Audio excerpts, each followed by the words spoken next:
നോക്കൂ ഇപ്പോൾ വടക്കേ ഇന്ത്യയിൽ രാഹുൽ ഗാന്ധി മത്സരിക്കാനെടുത്ത തീരുമാനം, രാഹുൽ ഗാന്ധിയെ മത്സരിപ്പിക്കാൻ കോൺഗ്രസ് എടുത്ത തീരുമാനം, അത് അങ്ങേയറ്റം അഭിനന്ദനീയമാണ്, അത് സ്വാഗതാർഹവുമാണ് എന്നുള്ളതാണ് എൻ്റെ ആദ്യത്തെ നിലപാട്.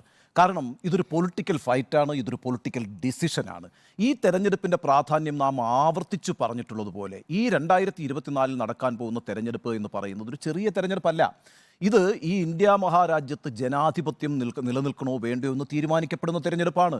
ഈ രാജ്യത്തെ ഭരണഘടനാ സ്ഥാപനങ്ങൾ നിഷ്പക്ഷമായി ഭരണകൂട വിധേയത്വമില്ലാതെ പ്രവർത്തിക്കണോ വേണ്ടയോ എന്ന് തീരുമാനിക്കുന്ന നിർണായകമായ തെരഞ്ഞെടുപ്പാണ്. ഈ രാജ്യത്ത് മതേതരത്വം നിലനിൽക്കണോ വേണ്ടയോ എന്ന് തീരുമാനിക്കുന്ന തെരഞ്ഞെടുപ്പാണ്. അതുകൊണ്ട് തന്നെ മതേതരത്വവും ജനാധിപത്യവും ബഹുസ്വരതയും ഭരണകൂട സ്ഥാപനങ്ങളുടെ നിഷ്പക്ഷതയും ഒക്കെ നിലനിൽക്കണമെന്ന് ആഗ്രഹിക്കുന്ന എല്ലാ രാഷ്ട്രീയ പാർട്ടികളും അവരുടെ എല്ലാ ആയുധങ്ങളും എടുത്ത് പോരാടേണ്ട, അടർക്കളത്തിലിറങ്ങി പോരാടേണ്ട ഒരു തിരഞ്ഞെടുപ്പാണ് ഈ നടന്നുകൊണ്ടിരിക്കുന്നത് എന്ന കാര്യത്തിൽ ആർക്കാണ് തർക്കം? അതുകൊണ്ട് ഈ പറയുന്ന നമ്മൾ കേരളത്തിലുള്ള ആളുകൾ വയനാട്ടിൽ രാഹുൽ ഗാന്ധി മത്സരിച്ചു, ഇനിയിപ്പോൾ പോയി റായ്ബറേലിയിൽ മത്സരിക്കുന്നു എന്ന നിലയ്ക്കൊരു വൈകാരികമായി കാണേണ്ട വിഷയമല്ല ഇത് ഒരു വലിയ പൊളിറ്റിക്കൽ ഫൈറ്റാണ്. ഞാൻ നേരത്തെ സൂചിപ്പിച്ച പോലെ രാജ്യത്തിൻ്റെ ഭാവിയെ സംബന്ധിച്ച ഒരു വലിയ ഫൈറ്റാണ്. അതുകൊണ്ട് തന്നെ ഈ തെരഞ്ഞെടുപ്പിൽ രാഹുൽ ഗാന്ധി വടക്കേ ഇന്ത്യയിൽ മത്സരിക്കേണ്ടതുണ്ട്. അതാണ് എൻ്റെ ഒന്നാമത്തെ നിലപാട്. രണ്ടാമത്തെ നിലപാടെന്ന് പറയുന്നത് ഈ തെരഞ്ഞെടുപ്പിൽ ഏതെങ്കിലും ഒരു മണ്ഡലത്തിൽ ഐദർ റായ്ബറേലി ഓർ അമേഠി, ഈ രണ്ടിലേതെങ്കിലും ഒരു മണ്ഡലത്തിൽ പ്രിയങ്ക ഗാന്ധിയും മത്സരിക്കേണ്ടതായിരുന്നു എന്നാണ് എൻ്റെ നിലപാട്. അത് ഞാൻ നേരത്തെ തന്നെ വ്യക്തമാക്കിയിട്ടുള്ളതാണ്. ഈ തെരഞ്ഞെടുപ്പിൽ രാഹുൽ ഗാന്ധിയും പ്രിയങ്ക ഗാന്ധിയും മത്സരിക്കുക എന്ന് പറഞ്ഞാൽ അത് ഉത്തർപ്രദേശിൽ മാത്രമല്ല, രാജ്യമെമ്പാടും ഇനി 5 ഘട്ടമാണ് തെരഞ്ഞെടുപ്പ് നടക്കാനുള്ളത്. 353 നിർണായകമായ സീറ്റുകളിലേക്കാണ് തെരഞ്ഞെടുപ്പ് നടക്കാനുള്ളത്. ആ 353 സീറ്റുകളിൽ വലിയൊരു ഭാഗം സീറ്റും നേടിയിരിക്കുന്നത് BJP-യാണ്. BJP-യുമായി കോൺഗ്രസ് ഡയറക്റ്റ് ഫൈറ്റിലേക്ക് വരുന്ന ഒരുപാട് സീറ്റുകൾ ഈ 5 ഘട്ടങ്ങളിലായി മത്സരിക്കാനിരിക്കുമ്പോൾ ആ പാർട്ടിയുടെ ഏറ്റവും പ്രധാനപ്പെട്ട മുഖങ്ങൾ തന്നെ മത്സരരംഗത്തേക്ക് ഇറങ്ങി മോഡിയെ ഫൈറ്റ് ചെയ്യുന്നു എന്ന് പറയുന്നത് കൊടുക്കുന്ന സന്ദേശം ചെറുതല്ല. അത് വലിയൊരു വികാരമാണ്. നമ്മൾ വിചാരിക്കുന്നത് പോലെ ഈ കോൺഗ്രസ് അങ്ങനെ ഒരു വെറുക്കപ്പെട്ട പാർട്ടിയല്ല ഈ രാജ്യത്ത്. വടക്കേ ഇന്ത്യയിൽ ഇപ്പം കഴിഞ്ഞ വർഷവും ഈ വർഷവുമായി നടന്ന 5 നിയമസഭാ തെരഞ്ഞെടുപ്പുകളിൽ 2 സംസ്ഥാനം കോൺഗ്രസിനോടൊപ്പം നിന്നു, കർണാടകയും തെലുങ്കാനയും നിന്നു.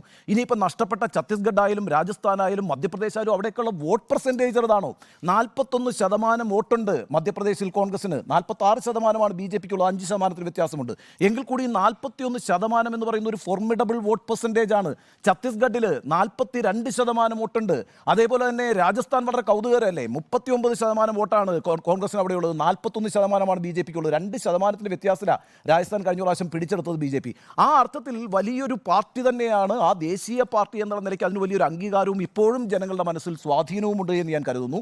അതുകൊണ്ട് റായ്ബറേലിയിലും അമേഠിയിലും രാഹുൽ ഗാന്ധിയും പ്രിയങ്ക ഗാന്ധിയും മത്സരിക്കാൻ ഇറങ്ങിയിരുന്നുവെങ്കിൽ അതിശക്തമായൊരു പോരാട്ടം ഉത്തർപ്രദേശിൽ ഉണ്ടാകുമായിരുന്നു. ആ കോൺഗ്രസ് മിഷണറി വർക്കിംഗ് കോൺഗ്രസ് വികാരം ഉണ്ടാവും. ഇപ്പോൾ നമുക്ക് നോക്കാമല്ലോ, കനൗജിൽ മത്സരിക്കുന്നത് ആരാണ്?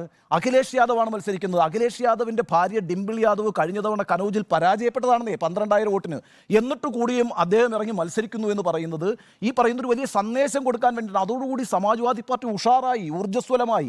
ആ രീതിയിൽ ഒരു മെസ്സേജ് കൊടുക്കാൻ റായ്ബറേലിയിലോ അമേഠിയിലോ രാഹുൽ ഗാന്ധിയും പ്രിയങ്ക ഗാന്ധിയും ഒരേ സമയം മത്സരത്തിൽ ഇറങ്ങിയിരുന്നുവെങ്കിൽ അത് ഒരു വലിയ സന്ദേശമാകുമായിരുന്നു എന്ന് ഞാൻ വിചാരിക്കുന്നു. ഇനി റായ്ബറേലി സുരക്ഷിതമാണ്, അതുകൊണ്ട് രാഹുൽ ഗാന്ധി അവിടെ മത്സരിക്കുന്നു എന്ന് പറയേണ്ട. ഈ റായ്ബറേലി അങ്ങനെ സുരക്ഷിതമായൊരു മണ്ഡലമല്ല. കാരണം വെച്ചാൽ 2014 3,52,000 വോട്ടിൻ്റെ ഭൂരിപക്ഷത്തിലാണ് സോണിയാഗാന്ധി റായ്ബറേലിയിൽ നിന്ന് വിജയിക്കുന്നത്. 2019 എത്രയാണ് ഭൂരിപക്ഷം എന്നറിയാവോ? 1,67,000 2 ലക്ഷമാണ് സോണിയാഗാന്ധിയുടെ ഭൂരിപക്ഷം കുറഞ്ഞത്. എന്ന് മാത്രമല്ല 2023 നടന്ന തെരഞ്ഞെടുപ്പിൽ ആ ലോക്സഭാ മണ്ഡലത്തിൽ 5 മണ്ഡലങ്ങളാണുള്ളത്, നിയമസഭാ മണ്ഡലങ്ങളാണ്. അതായത് ഉത്തർപ്രദേശിലെ എല്ലാ ലോക്സഭാ മണ്ഡലങ്ങളും 5 വീതം നിയമസഭാ മണ്ഡലങ്ങളാണുള്ളത്. ആ നിയമസഭാ മണ്ഡലങ്ങളുടെ സ്ഥിതി എന്താ? 4 മണ്ഡലങ്ങളും സമാജ്വാദി പാർട്ടിയുടെ കയ്യിലാണ്, 1 മണ്ഡലം BJP-യുടെ കയ്യിലാണ്. ഒരൊറ്റ കോൺഗ്രസ്സുകാർ അവിടെ ജയിച്ചിട്ടില്ല. ആകപ്പാടെ ആ നിയമസഭയിൽ 403 അംഗ നിയമസഭയിൽ കോൺഗ്രസിൻ്റെ പ്രാതിനിധ്യം എന്ന് പറയുന്നത് കേവലം 2ആണ്. അവിടെ തന്നെ റായ്ബറേലി എന്ന് പറയുന്ന സ്ഥലത്ത് സീറ്റേ ഇല്ല.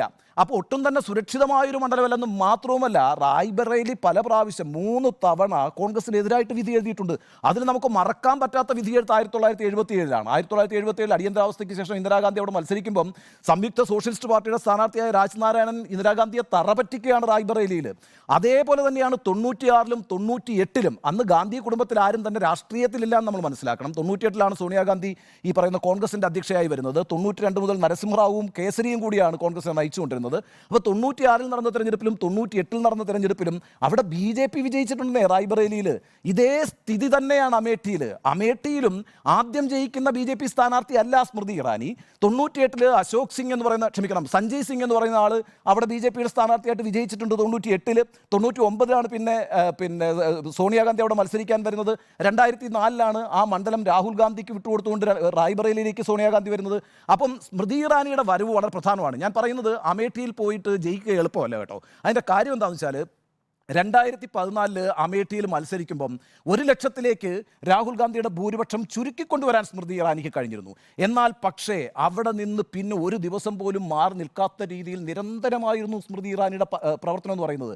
2019 ഈ രാഹുൽ ഗാന്ധിയെ തോൽപ്പിക്കുക എന്ന് പറയുന്നത് സ്മൃതി ഇറാനിയുടെ ഒരു പദ്ധതി മാത്രമായിരുന്നില്ല, അത് BJPയുടെ ഒരു വലിയ പൊളിറ്റിക്കൽ പ്രോജക്റ്റ് ആയിരുന്നു. അപ്പോൾ അക്കാലത്ത് ഈ 2019 വിജയത്തിന് ശേഷം ആനന്ദ് വിജയ് എന്ന് പറയുന്ന ഒരു മാധ്യമപ്രവർത്തകൻ ഡൈനാസ്റ്റി ടു ഡെമോക്രസി എന്ന് പറഞ്ഞിട്ട് ഈ സ്മൃതി ഇറാനി എങ്ങനെയാണ് വിജയിച്ചതിനെ കുറിച്ചൊരു പുസ്തകം എഴുതിയിട്ടുണ്ട്. Dynasty to democracy, the untold story of Smriti Irani's triumph എന്നാണ് ആ പുസ്തകം പറഞ്ഞിരിക്കുന്നത്. അത്ഭുതമാണ് ഈ പറയുന്നത്. എന്നുവെച്ചാൽ ആ മണ്ഡലത്തിൽ മാത്രം കേന്ദ്രീകരിച്ച് നിന്നുകൊണ്ട് ഇപ്പോൾ ഒരു ചെറിയ ഉദാഹരണം പറയാം. അവിടെ പിപ്രി എന്ന് പറഞ്ഞിട്ടൊരു വില്ലേജ് ഉണ്ട്. പിപ്രി എന്ന് പറഞ്ഞൊരു ചെറിയ ഗ്രാമമാണ്. ഒരു 19 കർഷക കുടുംബങ്ങളാണ് അവിടെ ഉള്ളത്.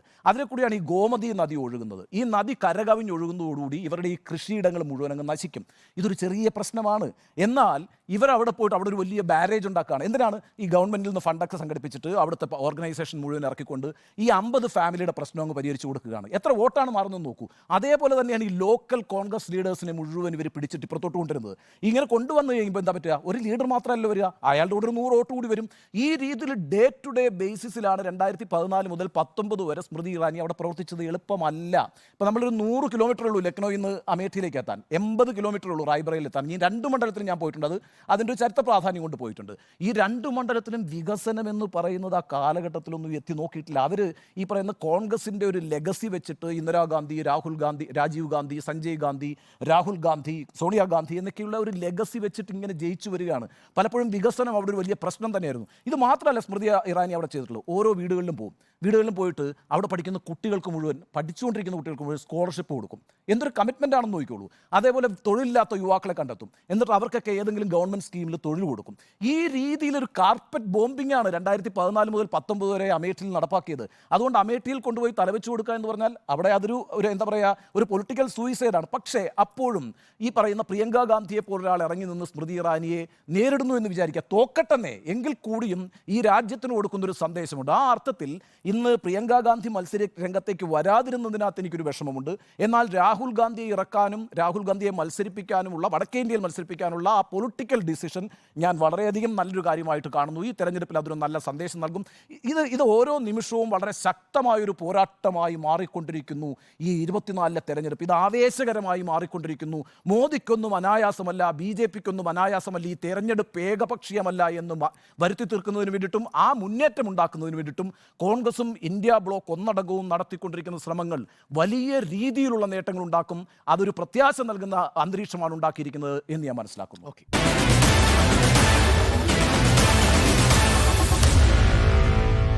Meet the editors.